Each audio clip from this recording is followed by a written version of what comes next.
Seca calma.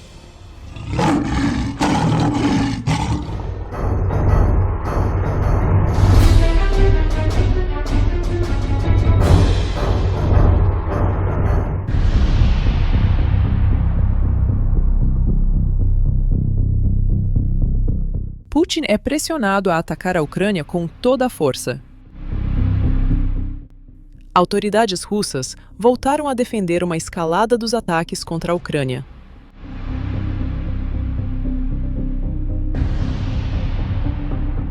Durante o programa estatal russo, 60 Minutos, o coronel aposentado e especialista militar Yuri Knutov afirmou que Moscou estaria diante de uma janela de oportunidade que não pode ser desperdiçada.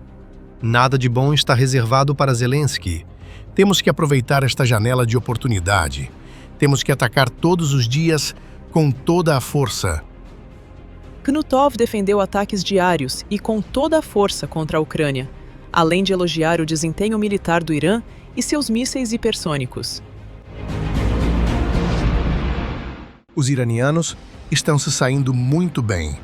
Sua estratégia de ataques balísticos massivos, especialmente com o Khorramshahr-4, que tem um alcance de 2.000 quilômetros, são mísseis hipersônicos. Eles são simplesmente incríveis. As declarações acontecem poucos dias após outro especialista russo, Igor Korotchenko, afirmar que Moscou poderia recorrer a armas nucleares, caso considerasse necessário. Segundo ele, uma das possíveis ações seria atacar a logística de transporte no oeste da Ucrânia. Nesse sentido, devemos entender que quanto mais sofrimento infligirmos, destruindo a infraestrutura do adversário, mais fácil será para nossos soldados avançarem, se defenderem e conduzirem operações na zona da Operação Militar Especial. Korotchenko acrescentou que o público russo espera que os ataques contra a Ucrânia se tornem mais severos.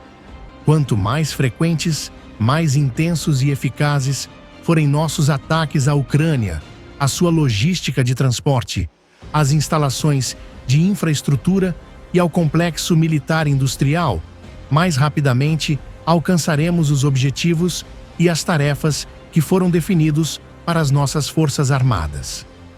As ameaças de emprego de armas nucleares surgem em meio a informações de fontes do setor de defesa de que Vladimir Putin estaria planejando um ataque à OTAN.